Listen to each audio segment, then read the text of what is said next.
We believe the Lord can do anything. We believe He has a plan for our lives. We believe that He holds us safely in His hands. We believe that His eye is on the sparrow, and if His eye is on the sparrow, then we certainly believe His eye is on us. And so we believe, we declare, we say these are the things we believe. And probably they are, Jesus, but if we are honest, deep down in the dark recesses of who we are lies a faithless phrase that in really difficult times may make its way into our minds and cross our minds and may even cross our lips. And the phrase goes something like this: not even God can help me now. I mean, this has gone beyond the possibility of help. The enemy, I think, loves to get us thinking that way. And so that thought can creep into our minds. If we stay in that state for long enough, we might start uttering those words. We might think, oh, it's too late for my help. We might think, everyone is saying that I can't be helped. We might say, my dream has died, my hope has died, my body is dying, and so therefore I resolve myself to the fact that God is not going to be there for me. That's a pretty despairing place to be.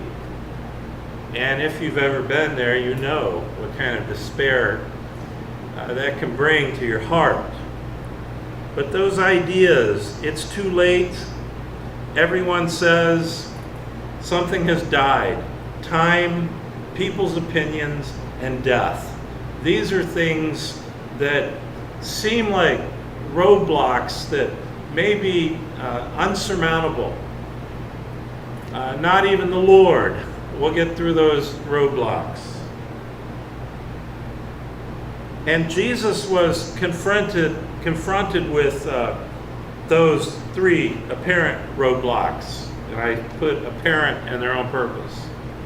He was confronted with those three apparent roadblocks in the crisis that was faced by this man Jairus.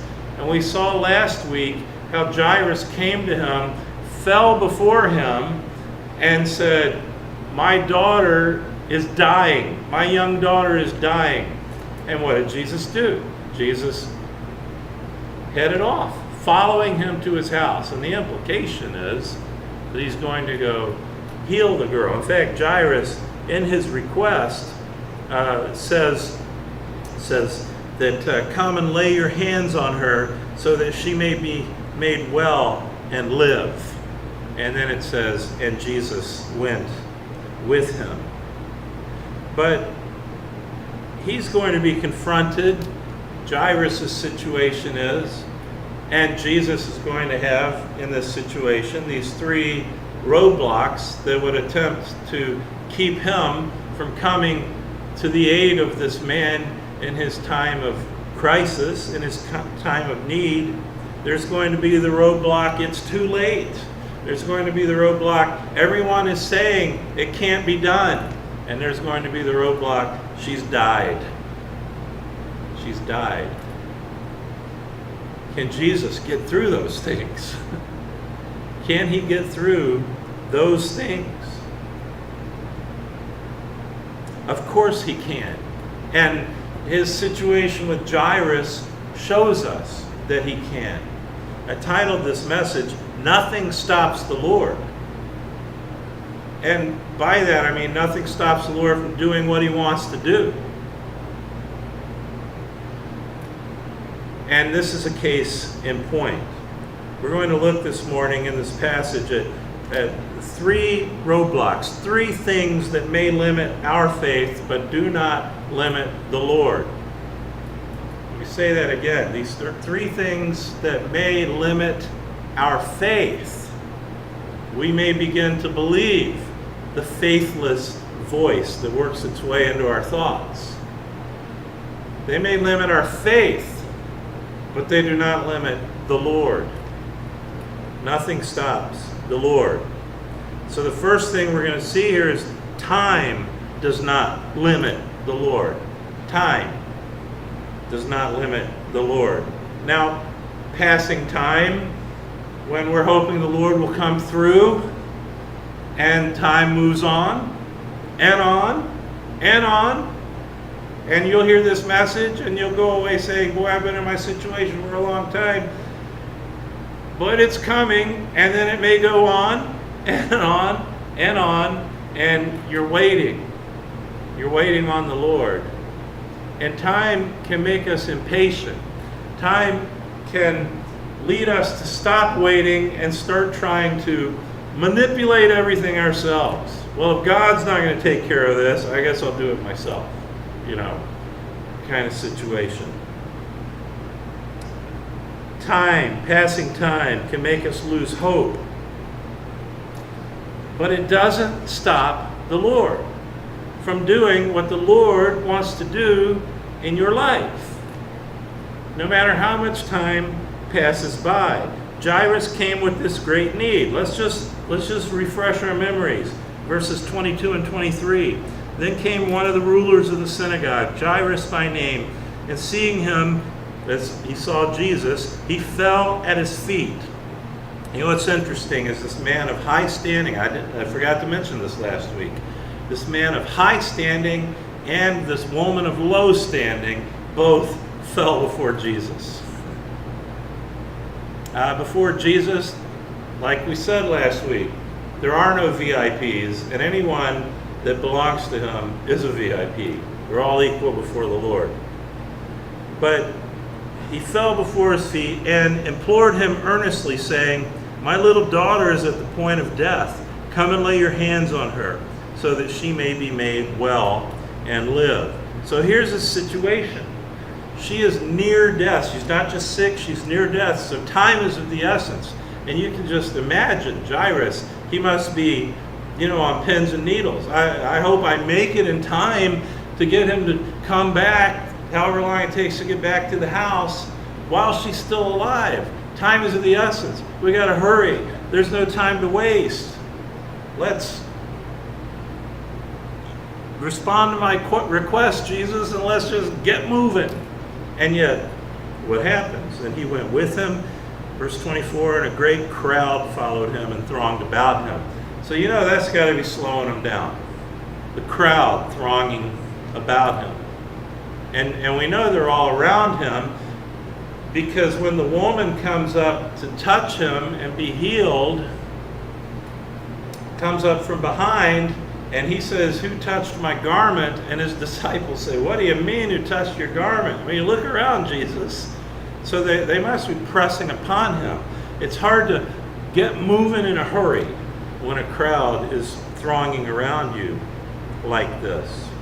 But, you can just sense Jairus. I mean, come on, let's push through this crowd. Out of our way, out of our way, out of our way. We've got an emergency here. And time is of the essence.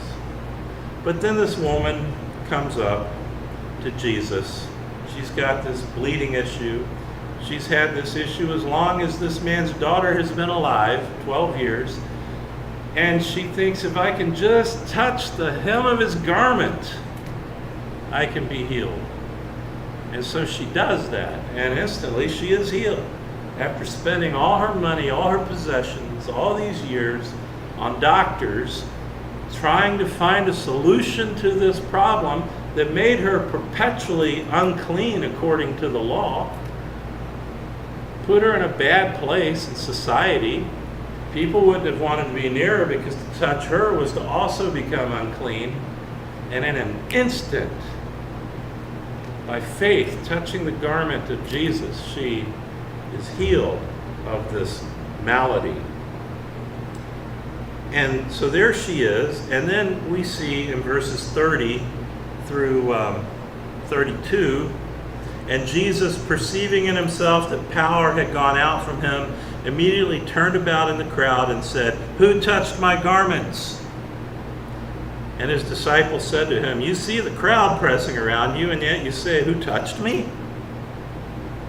And he looked around to see who had done it. Now, what is being taken up while Jesus is doing this? Precious time. Can you imagine what's going through Jairus' mind? We need to be pushing through this crowd. It's slowing us down enough as it is. Can you imagine what would be going through your own mind if you were in his place? I mean, this slow going. We don't have time to stop and turn around and look for somebody in this crowd. Please, my daughter is near death.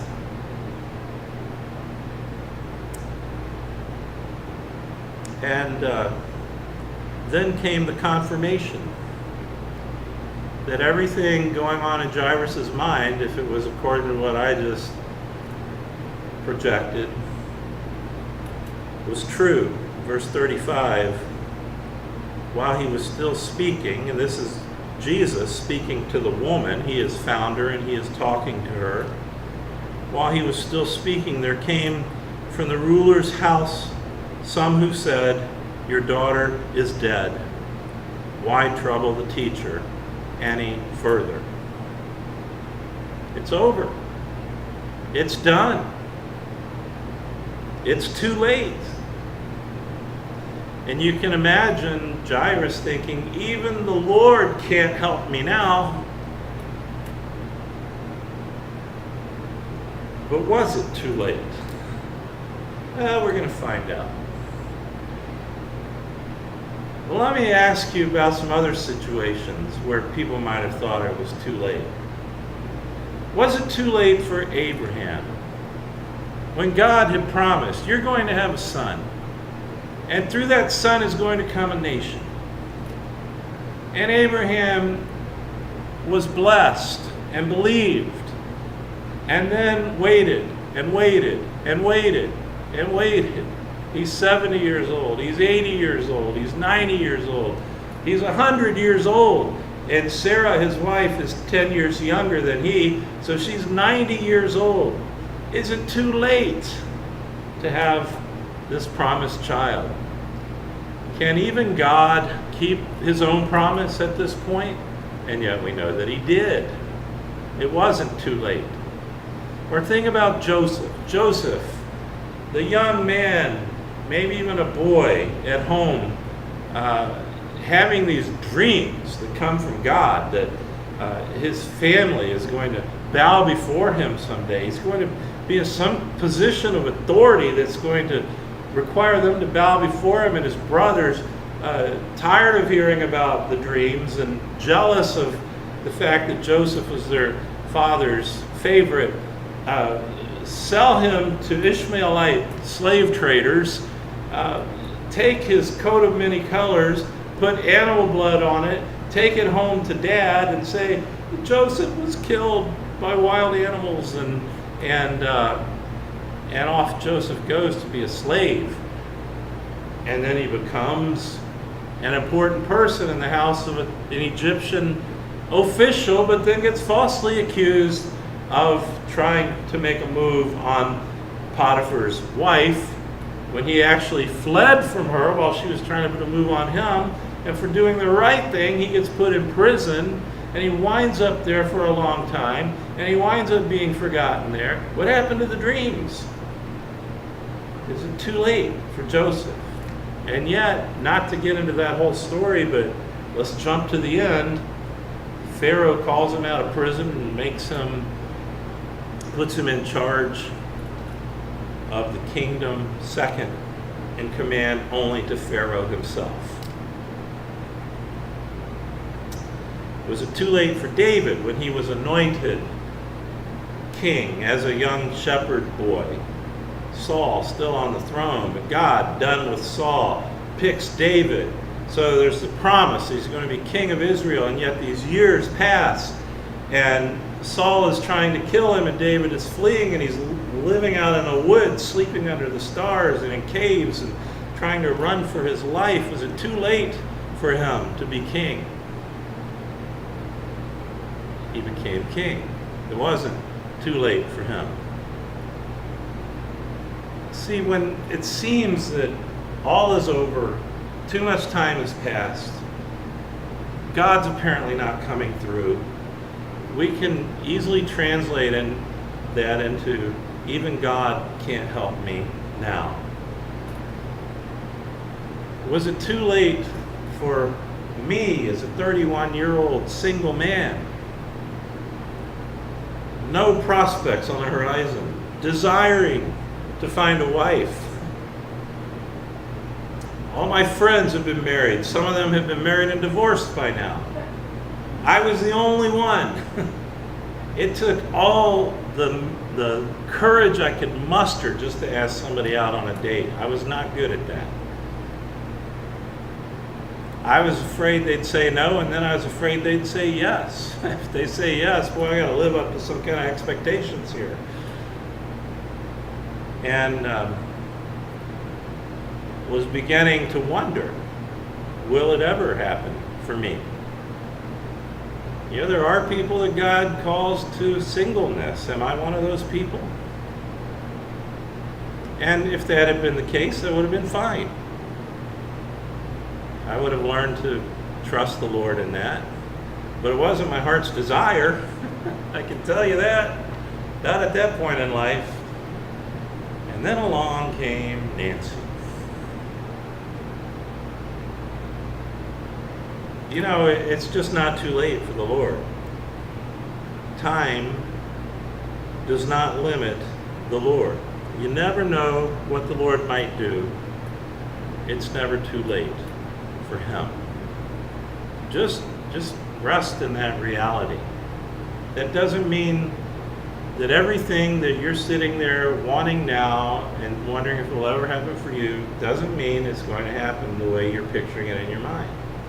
He may have different ideas for your life, but it won't be that he's hindered in bringing to you the good things that he has for you because too much time has gone by. He's not limited by that.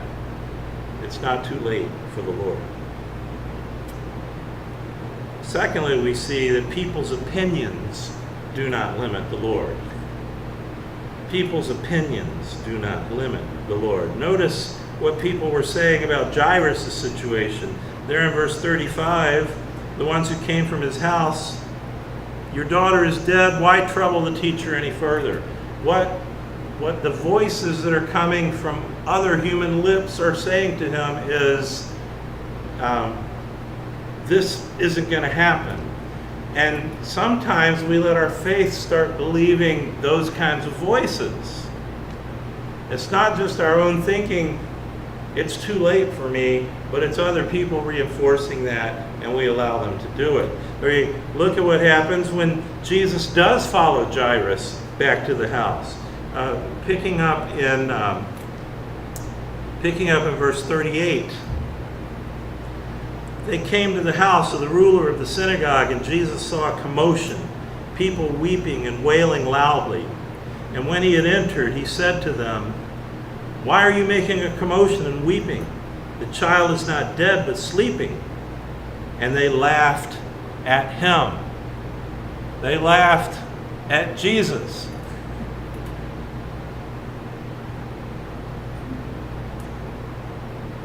One way to give people a good laugh, some people, is to trust the Lord with your life.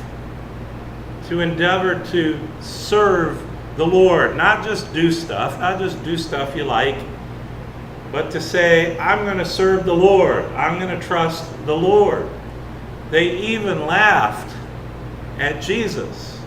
I mean, laughed in his face that he suggests this child is not dead but is sleeping.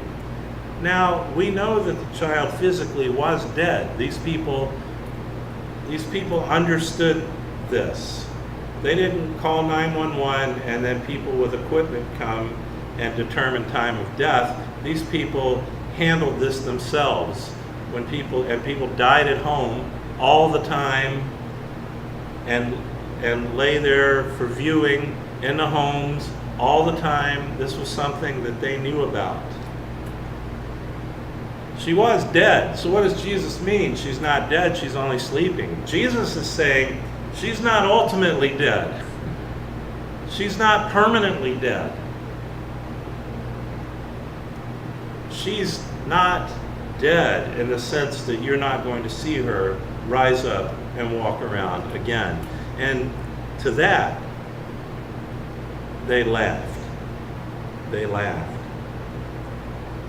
People's opinions will throw water on the fire of your faith. I think of Nehemiah. And Nehemiah, back in Nehemiah chapter 4, Nehemiah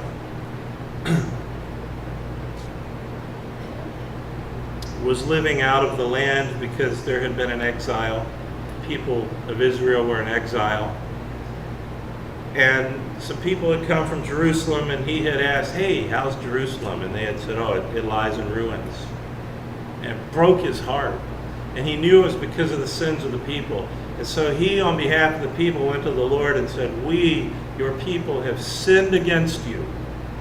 And just lays out this whole prayer about, we are guilty before you. And his heart's desire is that the Lord will allow him to be part of restoring Jerusalem.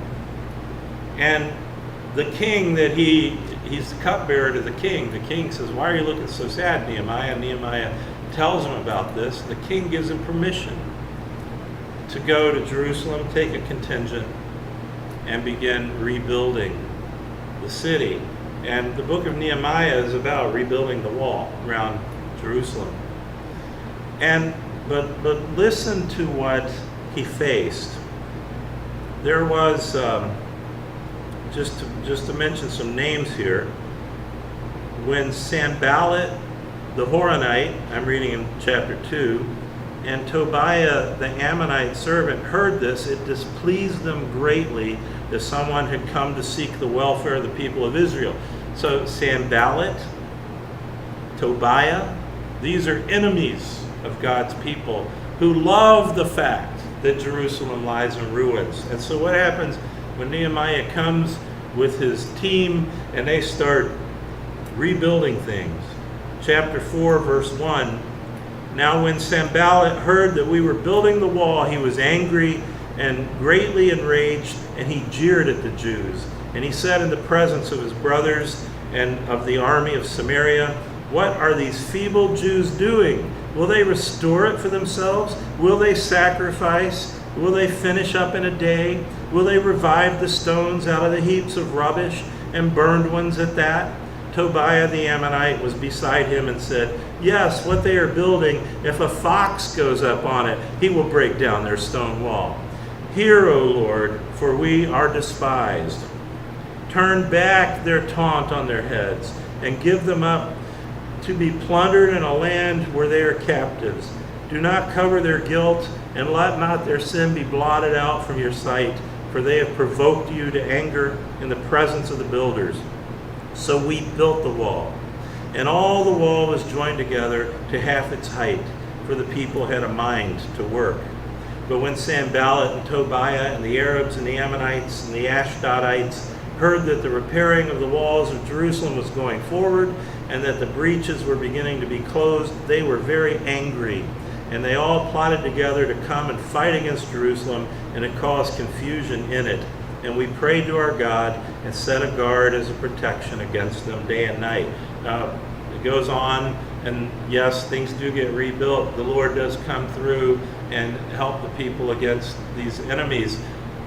But our point here is, here's somebody trusting the Lord, doing the work of the Lord, doing something that's been given him to do, and those who hate God mock him, deride him, try to bring confusion into the situation, And I tell you, if you serve the Lord, if you trust the Lord, if you rest in the Lord, if you hope in the Lord, you will find people who will think that about you. The opinions of people. And if you listen to that, you can start to think, maybe I'm a fool to believe here.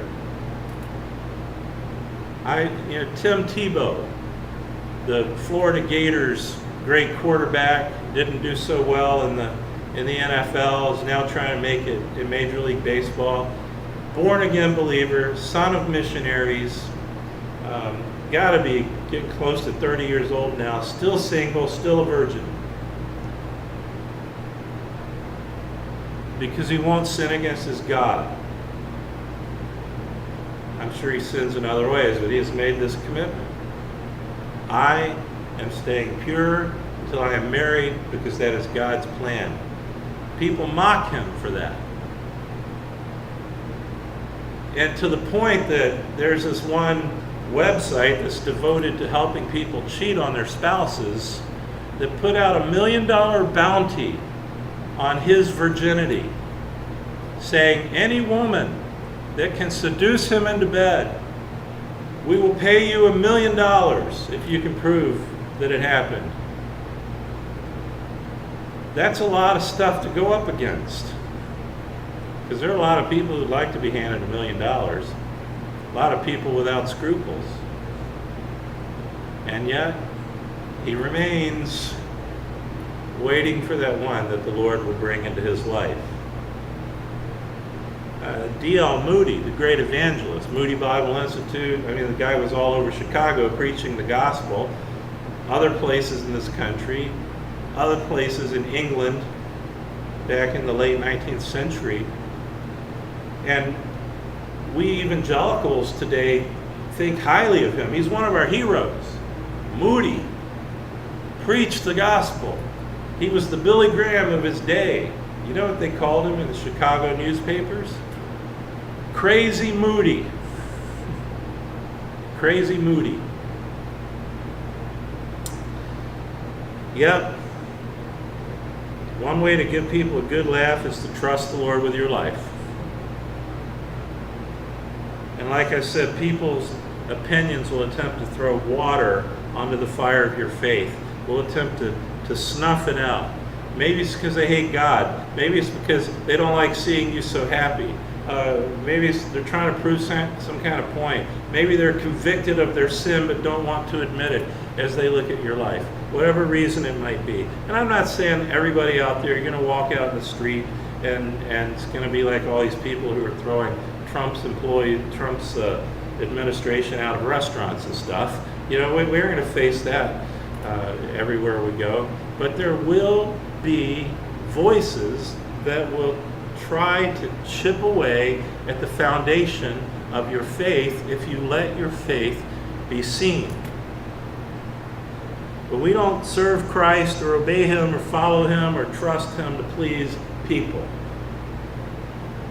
We follow him and trust him and obey him, serve him because he's worthy of it, because he died for us and loved us before we ever even knew of him. We do it out of gratitude. We do it because it's right.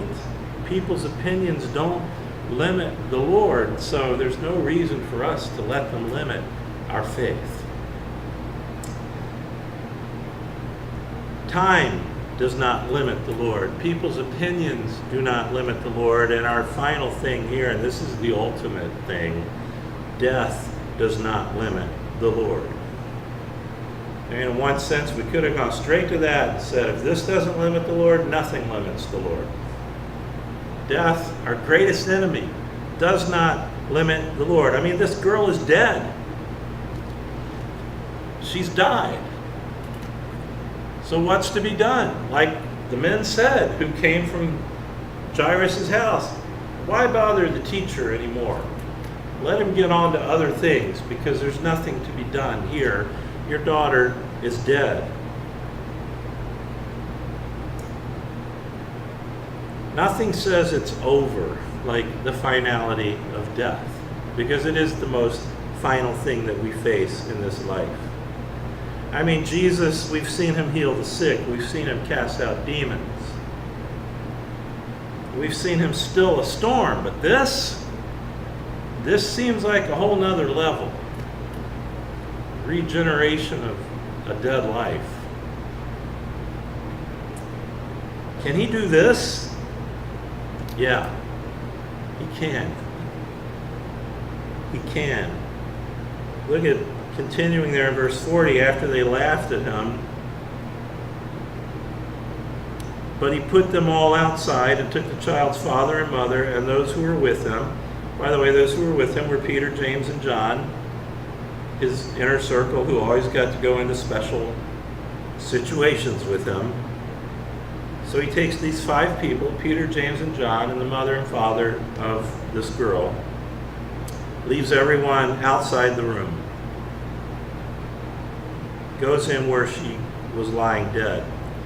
Verse 41, taking her by the hand, he said to her, Talitha cumi, which means, little girl, I say to you, arise. It's interesting because all the other things that Jesus is saying here, Mark doesn't have to translate for us. He writes it translated.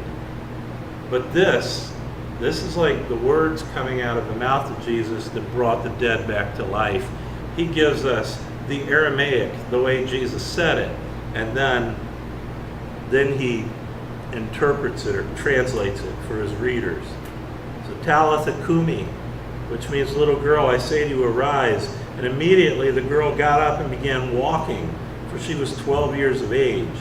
And they were immediately overcome with amazement, and he strictly charged them that no one should know this, and told them to give her something to eat.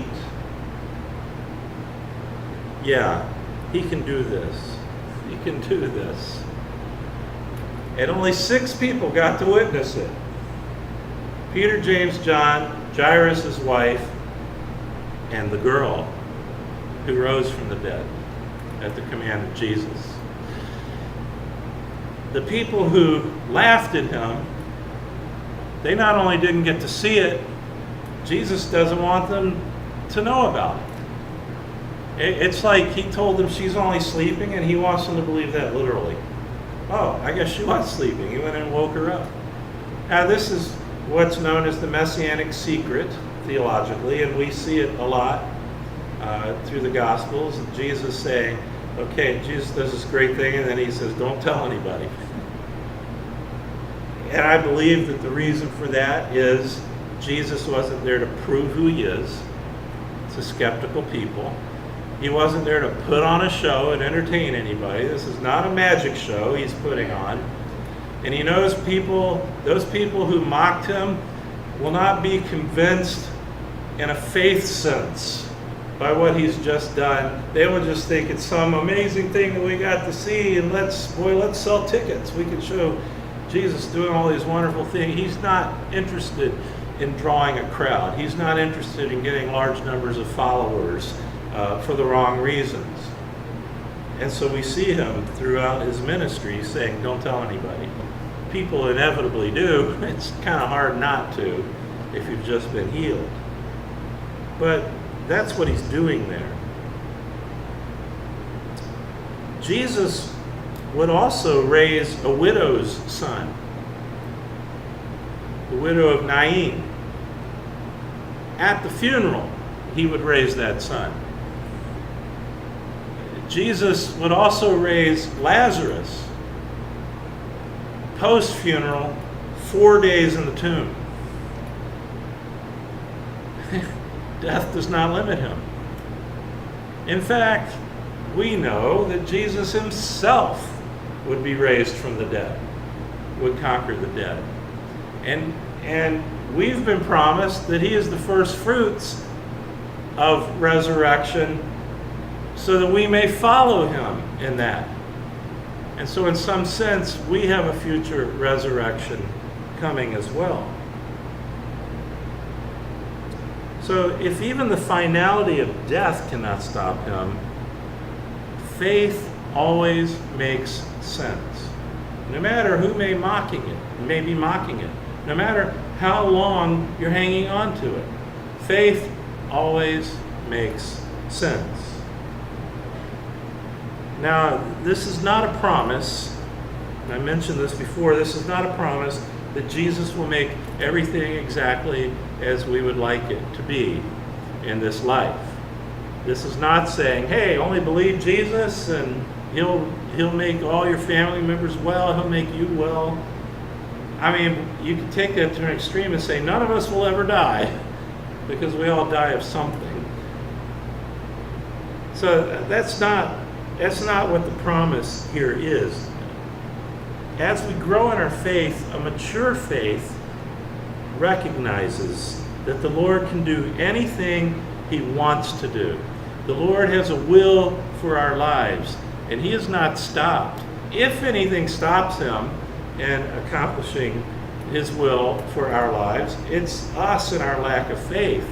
And yet even there, he has a way of working us into situations where we have no choice but to trust in him and move on with him.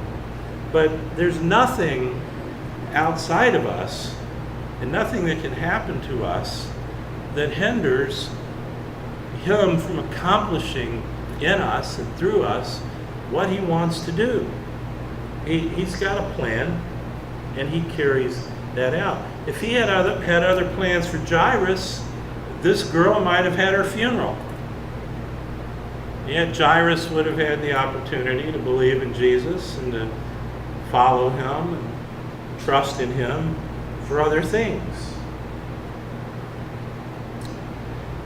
Jesus can do anything he has planned for you. And here's the thing, you might say, oh, well, but I want him to do what I want him to do.